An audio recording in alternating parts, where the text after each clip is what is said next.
Em outubro de 2023, uma tempestade devastadora atingiu o município de Cascavel, localizado no oeste do Paraná. Os ventos violentos causaram sérios danos, incluindo a destruição do telhado de um posto de combustíveis, a queda de árvores, danos em telhados e cortes no fornecimento de energia elétrica. Na vizinha Santa Catarina, tempestades igualmente poderosas resultaram em inundações e deslizamentos em 12 cidades do estado. De acordo com informações da Metsul Meteorologia, o tornado atingiu Cascavel por volta das 6 da manhã e foi resultado da combinação de ventos fortes com uma tempestade intensa na região.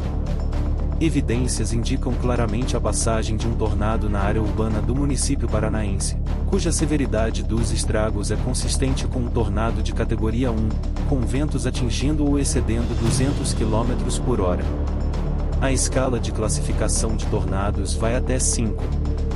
Como consequência, aproximadamente 45 mil residências em Cascavel ficaram sem energia durante a manhã, e em todo o estado, mais de 100 mil unidades consumidoras enfrentaram cortes de energia no mesmo período.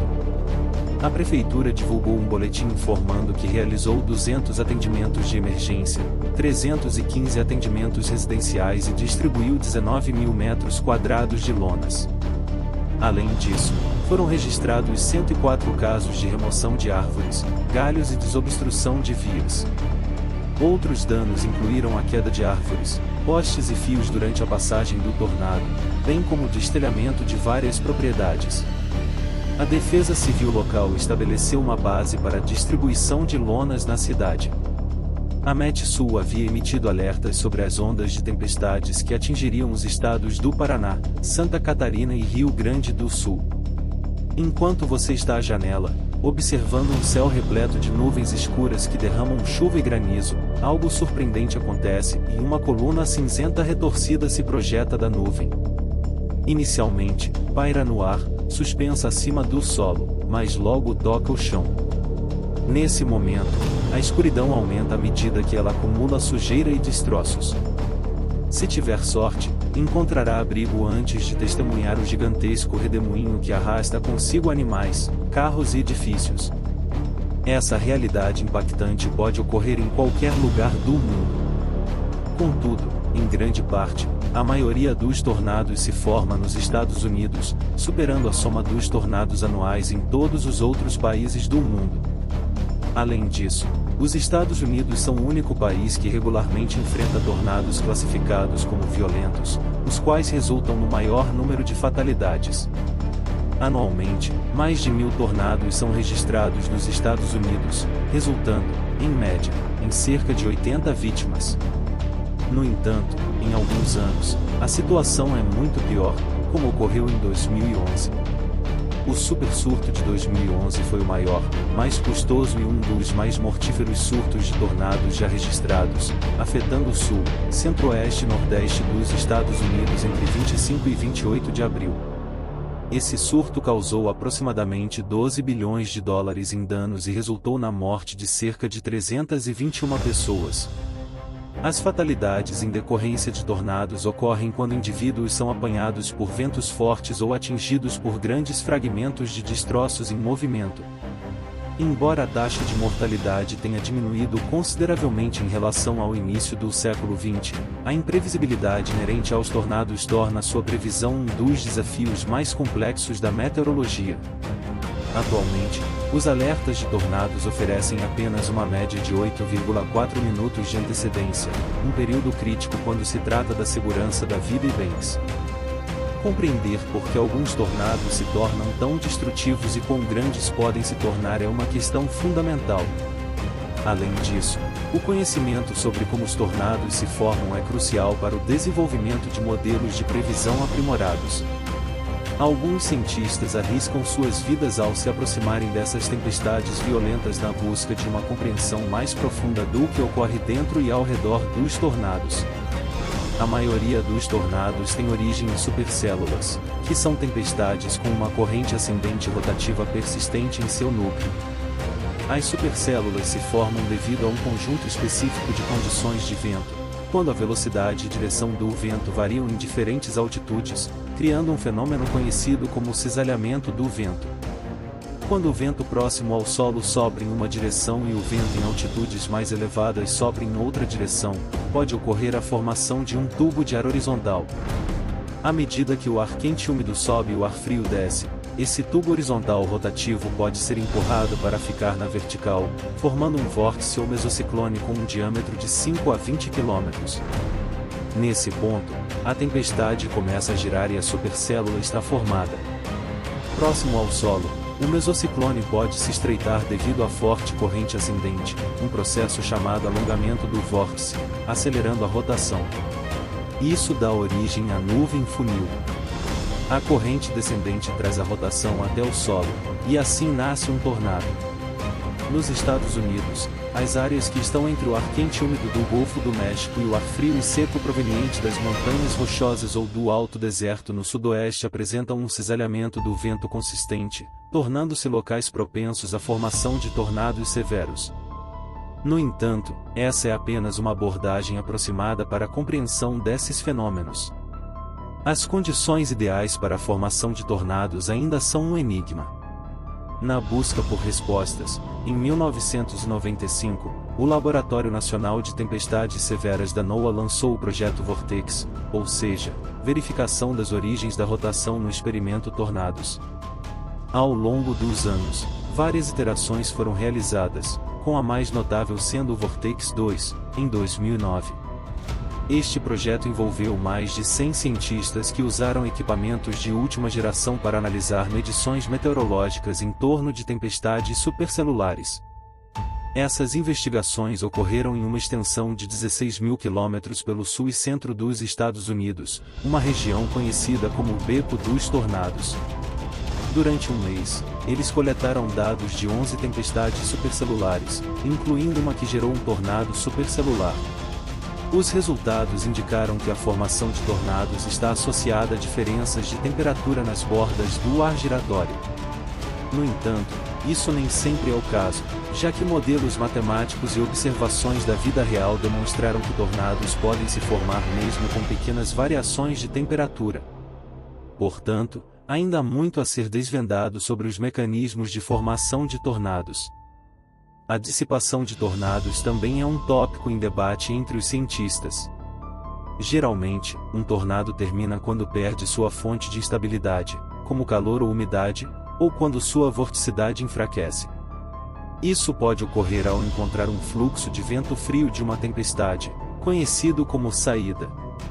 No entanto, o que ocorre entre a formação e a dissipação de um tornado é crucial e se traduz em sua classificação, baseada nos danos causados, no número de vidas perdidas e na destruição causada. Após a passagem do tornado, especialistas avaliam e categorizam os danos, levando em consideração o tipo de edifícios afetados e o grau de destruição. A escala Henry de Fujita é então utilizada para atribuir uma classificação de 0 a 5, que também serve para estimar a velocidade do vento, variando de 100 a mais de 320 km por hora. Como medir diretamente a velocidade do vento em tornados é raro, a avaliação dos danos se tornou a principal forma de estimar a força de um tornado. Algumas vezes, os danos resultam em situações absolutamente catastróficas. Entre os tornados com velocidade do vento medida diretamente, o mais veloz começou em Bride Creek, Oklahoma, em 3 de maio de 1999, durante um surto que envolveu mais de 70 tornados. Esse tornado específico, classificado como F4 e F5, atingiu velocidades de vento superiores a 512 km por hora, destruindo completamente mais de 200 casas e causando a morte de 36 pessoas em apenas 1h30. Foi designado como F5, pois essa categoria não possui um limite superior, embora a velocidade do vento fosse tão rápida que alguns cientistas argumentam que deveria haver uma nova categoria, o EF6. No entanto, a maioria das estruturas afetadas se enquadra na categoria EF5, e a classificação se baseia na destruição deixada para trás, que parece semelhante, independentemente de o vento ter sido de 350 km por hora ou 550 km por hora. Em teoria, a velocidade máxima de um tornado na Terra seria de 611 km por hora, e o tornado Bride Creek Moore não estava muito distante disso. No entanto, mesmo sendo devastador, não chegou perto do tornado mais mortal registrado. Em 26 de abril de 1989, um único tornado em Bangladesh causou a perda de pelo menos 1.300 vidas e deixou 80 mil pessoas desabrigadas. Este tornado foi estimado como um EF4, com velocidades de vento variando de 338 a 418 km por hora. A destruição foi tão abrangente que, à exceção de alguns esqueletos de árvores, não havia vestígios de que alguma vez tenha existido uma estrutura permanente. O tornado mais mortal da história dos Estados Unidos foi o tornado Tri-State em 18 de março de 1925, que resultou em um assustador número de 695 mortes, quase o dobro do supersurto de 2011, composto por 300 tornados separados. O nome Tornado Tri-State deriva da sua trajetória desde o sul do Missouri até Illinois e Indiana, totalizando 350 quilômetros. Isso também o tornou o tornado com a trilha mais longa, que durou cerca de 3 horas e meia. Durante esse período, destruiu 15 mil residências, o que lhe conferiu a classificação EF5. No entanto, com uma largura máxima de aproximadamente 1,5 a 2,5 km, tanto o Tri-State quanto os tornados de Creek não foram os maiores da história. O maior tornado já registrado alcançou uma largura impressionante de 4,2 km. Isso ocorreu perto de Orreno, Oklahoma, em 31 de maio de 2013, e durou cerca de 40 minutos. Felizmente, a maior parte de sua trajetória ocorreu em áreas rurais, sendo classificado como EF3. Portanto, embora os ventos tenham atingido 484 km por hora, os danos foram limitados. Tornados largos geralmente não são os mais mortais. No entanto, este tornado resultou na morte de 8 pessoas, incluindo 3 caçadores de tempestades, que foram os primeiros a perder a vida em um tornado. Esses eventos fatais são um lembrete assustador da implacabilidade da natureza. Para aqueles que vivem em áreas propensas a tornados, a única esperança é receber um aviso antecipado e buscar refúgio. Atualmente, os meteorologistas podem identificar condições climáticas que podem resultar em tempestades severas dias antes. No entanto, prever exatamente quando ou onde um tornado se formará é uma tarefa muito mais complexa. Grande parte dessa dificuldade se deve ao tamanho relativamente pequeno de um tornado. Embora as tempestades possam cobrir vastas áreas, até mesmo vários estados, os tornados geralmente têm menos de 1 quilômetro de largura. Após a formação de uma tempestade, torna-se mais fácil prever a ocorrência de um tornado. Usando sistemas de radar Doppler, os meteorologistas podem monitorar a tempestade e fornecer uma avaliação de risco para uma área específica, como há uma probabilidade de 20% de ocorrer um tornado nesses 40 quilômetros. Na maioria das vezes, os alertas de tornado emitidos pelo Serviço Meteorológico Nacional resultam em falsos alarmes, chegando a 80% das vezes. Claro, é sempre melhor prevenir do que remediar, especialmente quando se tem apenas alguns minutos para se preparar quando um tornado está prestes a se formar. Mas será que podemos fazer melhor? Embora a maioria das pessoas fuja de um tornado, os caçadores de tempestades têm o papel de chegar perto dele. Eles instalam instrumentos científicos ao longo do que acreditam ser o caminho do tornado, obtendo medições cruciais à medida que o tornado passa por eles. Como já discutimos, ainda existem muitas incógnitas sobre como e por que os tornados se formam, mas hoje sabemos muito mais do que costumávamos, graças a esses corajosos indivíduos.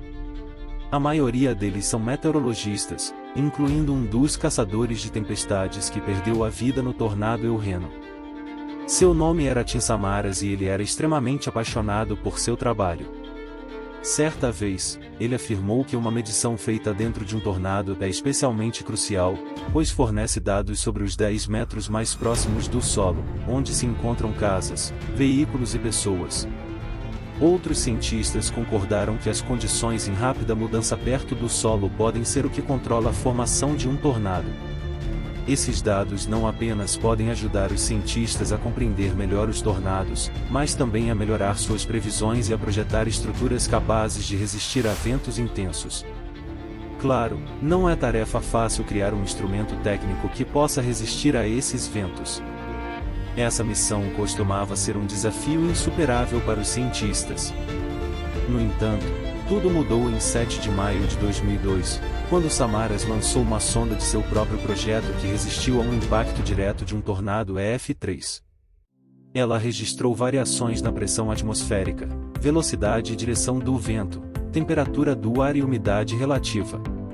Samaras e sua equipe conseguiram coletar vídeos e dados a partir do interior de diversos tornados, fornecendo à comunidade científica informações inestimáveis. A coleta de tais dados representa apenas uma parte do quebra-cabeça, e os cientistas continuam a aprimorar métodos de detecção e sistemas de alerta.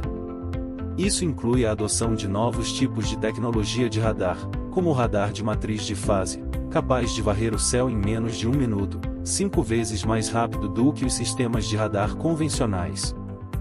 Os cientistas também estão aperfeiçoando modelos de previsão e prognóstico.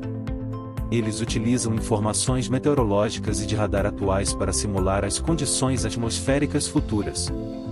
Para aumentar a precisão, estão trabalhando na melhoria da resolução desses modelos. Isso se deve ao fato de que não apenas os tornados são eventos de escala reduzida quando comparados com as tempestades, mas também porque o que ocorre dentro de um tornado, as variações de temperatura, pressão, umidade e vento, ocorrem em nível molecular. Embora a criação de um modelo para cada molécula envolvida em uma tempestade seja um desafio atualmente inatingível, a capacidade computacional para realizá-lo pode se tornar realidade no futuro. Mesmo que nunca consigamos prever tornados com dias de antecedência, receber um aviso prévio de 1 hora poderia salvar inúmeras vidas. Para obter informações atualizadas sobre tempestades de grande magnitude, a maioria das pessoas recorre às notícias. Todos nós acompanhamos com ansiedade as tempestades que podem interferir em nossos planos, conferimos relatórios sobre os estragos causados por tempestades recentes e ficamos a par dos planos do governo para auxílio e reconstrução. Como os tornados surgem é um enigma que continua a desafiar a ciência, mas, graças aos esforços incansáveis dos caçadores de tempestades e dos cientistas, estamos cada vez mais próximos de compreender esses fenômenos naturais fascinantes. Se você gostou deste vídeo e deseja ver mais conteúdos mega curiosos sobre os mais diversos assuntos, não se esqueça de deixar o seu like e se inscrever no nosso canal. Dessa forma, você estará sempre atualizado e pronto para explorar novos mistérios do mundo ao seu redor. Deixe seu comentário compartilhando suas ideias. Muito obrigado por assistir e por fazer parte da nossa comunidade de aprendizado. Até a próxima. E continue explorando o mundo com a mente aberta e curiosa.